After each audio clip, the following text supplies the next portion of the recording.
So with chapter 13, descriptive research, the problem with so much of research is that it's hard to manipulate certain factors, right? So sometimes descriptive research is about as good as we can get. Ideally, we would have causational research where we can attest the impact of an independent variable on a dependent variable, but in many cases, that's not even possible. For example, social interactions. Studying human social interactions is exceptionally difficult, particularly as they happen. And I include some very awkward social interactions here. In the top right, former President Bush and Condoleezza Rice with this kind of bro handshake, kiss on the cheek, but I don't really want to kiss on the cheek, duck lips sort of thing going on here. On the left here, this three-way handshake with Trudeau, former President Obama, and I don't know that shorter gentleman on the left. What the heck's going on there? These two hockey coaches in the middle trying to give a knuckles plus a hands. I don't know what that's going on there. And then the one on the right I think is fascinating too. Bottom right, this is former President Obama with Vladimir Putin. And if you look at that handshake, there's never been a handshake that was less wanted that's going on right there, right? You can tell from both their faces they don't really want to shake hands. And if you can also look closer there, Putin is putting his hand palm down, which is a unspoken flex, basically, an unspoken power assertion if your hand is on top of the handshake. All that to say, social interactions are very difficult to study because they need to be genuine, and research cannot really replicate the genuineness of these social interactions. So when we're looking at social interaction, we really have to treat it as observational or descriptive research. The other problem with that, though, is observational and descriptive research also opens it up to confounds. And then self-report is a new set of confounds that we would discuss here. So if we were to ask that bottom right picture, if you were to ask Obama, former President Obama, and Vladimir Putin, if they wanted that handshake, I'm sure both of them would have gone on the record for saying yes, right? Even though clearly in their body language and facial features, they did not. That's a self-report confound of truthfulness, right? This is the essential problem we're facing. So what's the solution, right? What we want to do is essentially decide how we can be more purposive or purposeful in our research design in a way to eliminate confounds. As we've talked about, we try to eliminate as many as possible. This has been kind of the theme of many of our lectures. Can't eliminate all of them, but we can really try to eliminate quite a few. We want to be thorough on our data analysis, but we want to be able to support our conclusions, right? Finally, especially with descriptive research, this is so important, actually in all research, but particularly with descriptive research, is we have to be open to alternative explanations. You, me, three other people, five of us all together, we could be sitting there watching the same thing transpire, and we might have five different interpretations of what we saw, right? This is an openness to alternative explanations. And what you really should do as a researcher is you cannot say that any one of the five of us is wrong, because we all have perspectives on how we would describe what we've just observed. So let's use an example, right? Love. Love is a great example of this. How does one scientifically measure love? How could we empirically measure love? And I include all sorts of quotes here that you can find on the internet. So it's May 4th, so Star Wars Day. So I had to include a couple Star Wars references. Bottom left, you've got Leia saying "I love you," Han saying "I know" back. Funny story. Some of you are aware of this. That was actually not scripted. He was actually supposed to say "I love you" back, but he went off script and said "I know," and it's become a classic line. And then there's of course the very awkward love subplot between Padme and Anakin. And this particular scene, if you're familiar with it, is one of the most awkward love scenes in any movie ever. I don't know. We sometimes look to Romeo and Juliet, so top center there. Did my heart know? Did my heart love till now? Forswear its sight, for I never saw true beauty till this night. There are so many lines in that movie that are meant to represent love, but truth be told, it was infatuation between two teenagers. I believe Juliet was 13 at the time, so I don't know if that's love so much as something else, right? The question would be, how do two people fall in love with each other? That's the research question.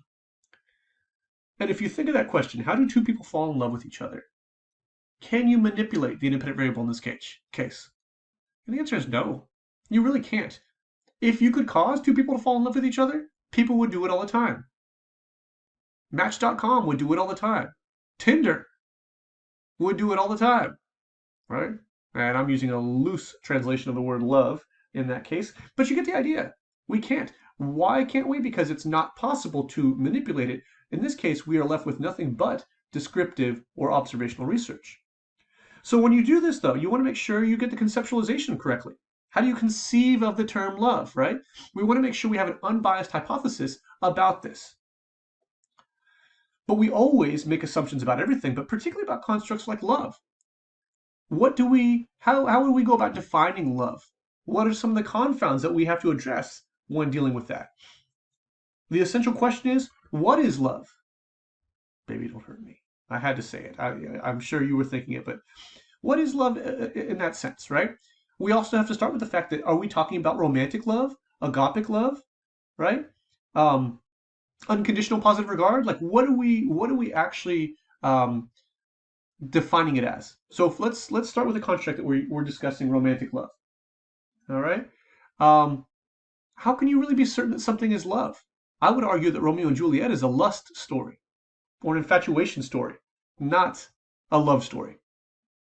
Even though people want to call it the greatest love story ever told, I disagree. I think the Bible's the greatest love story ever told, but that's not romantic love, that's agapic love. Anyway, right? So how do we confirm that a feeling is truly love? What is the nature of the relationship? Right? So when we say love, if we're studying love in an observational sense, are we looking solely at a dyad between a male and a female?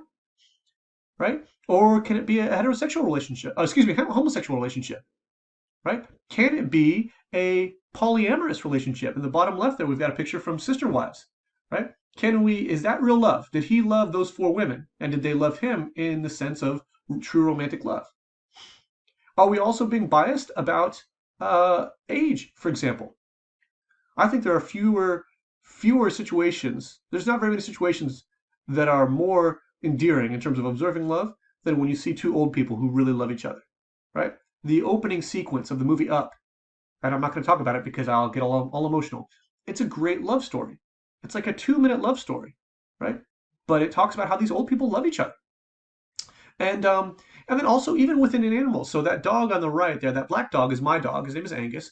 The one on the left belongs to my in-laws, but that's his girlfriend. They love each other. Angus hates all other dogs. Angus will try and attack and kill any other dog he sees, but not Charlie. He adores Charlie. Does Angus love Charlie? Does that count as true romantic love? Right? And then also how long the relationship has been around. Can you love somebody at first sight, for example? Is love at first sight a true construct? Right? Or do you have to say, well, no. You don't know if you love somebody for at least 3 months or at least 3 years or whatever, right? These are all down to the conceptualization of love and how we might describe that phenomenon. The second part of it, which I think is arguably harder, is how do we operationalize it? So we conceptualize an idea. It's basically how we define the idea or construct with words. The operationalization, by contrast, is going to be how are we actually going to measure this bad boy? How are you going to measure love? I say this with frustration in my voice because it's very difficult. Qualitatively, how would you measure it? Right? What questions do you ask these people? I mean, sure, you can hit it over the head and be like, do you love your spouse? Or do you love your boyfriend? Or whatever, right? And then they could say, yes, I do. And because of this and that and da da da. And who decides if the responses represent true love? Right? I don't know that I'm equipped to judge whether or not someone's really in love based on what they tell me about the question. I don't know who would be equipped, right? A therapist, perhaps? Who knows? Do you ask the same questions to both people? I think it's a given that you would have to ask both people, right? Because one person can be in love and the other one's not, right? But you ask them the same questions. Do both people love in the same way? Think of love languages. My love language and my wife's love languages are different, but we've learned to adapt in ways that suit the languages separately. How do we quantitatively measure love? You know, I love quantitative measurement. I'm not a big qual guy, I'm a quant guy. Biofeedback, can we use that? When you see the person you love, your heart rate usually goes up a little bit, right? Your pupils tend to dilate at least a little bit. Your body drops oxytocin, right? Um, all sorts of things happen in your body. Your blood pressure tends to go up just a little bit, but at the same time, my blood pressure goes up a little bit when I see my car because I love my car. It's not a romantic love, but it's still love. Frequencies, too. You could look at how often people text each other, how much money they spend with each other, how much time they spend with each other. You could look at how frequently they have sexual intercourse. Once again, all of these are subject to confounds. I don't text my wife very much because I spend so much time with her. In college, we didn't have any money. We were very much in love in college, but we didn't have any money, so I didn't spend very much money on her because I didn't have it, right? Old people, for example, might not have intercourse anymore. Does that mean they don't love each other? Absolutely not, right? essentially, do all of these measure love? Do any of these measure love separately? Do we need to utilize all of them when we're measuring love? You see the complications here. The other part of this too is causation versus correlation, which we've already discussed at length in this course. What causes love? And I don't know the answer to that question. I would argue it probably has more than one cause, right? But can we really even establish cause and effect? If you were to ask me now, I've been in love with my wife for almost 20 years now, the entire time I've known her. Do I know what caused me to love her? Absolutely not. I can't tell you what caused me to love her. Her. She is she because she is she. I have no idea. That's the best answer I can give you, right? There are certain things that are more inclined to perpetuate romantic relationships. So, for example, association. If you know someone, you're more likely, for example, to love someone, grow to love someone romantically who is a friend or someone you've already been acquainted with. Um, how much time you spend with them, right? Or the nature of the time you spend with them, right? But we also have to think of what other factors could trigger it that maybe don't really lead to love. We just associate them with love, right? Can you essentially cause someone else to love you? Likewise, can you cause someone to love you back? And then, very importantly, and I think the answer is very a great deal to that last question is, do people love each other equally? And I might say, I think the answer for this for me would be no. They might love each other equitably, and that they have the same amount of love for each other, but the way it's expressed and manifest might look very different. You see that this is just fraught with complications. Coherence as well. What we need to make sure we do in our research, especially descriptive research, we have to consider that the theory, the conclusion, and the explanation all have to line up, all have to make sense and not contradict each other. So how we conceptualize something, how we operationalize it, how we discuss it afterwards, it's very easy to be contradictory. So you might say, oh, well, love makes you happy. Really?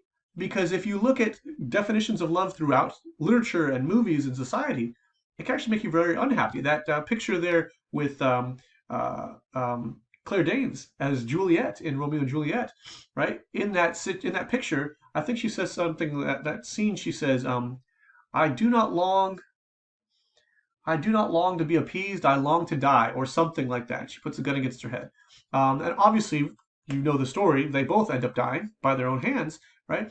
Love makes you happy. Have you seen that movie? Have you read that play? Or love gives you more than you had before. Really? Because I had a lot more money before I was in love. I had a lot more freedom before I was in love. Okay? You see how these definitions start to get a little complicated.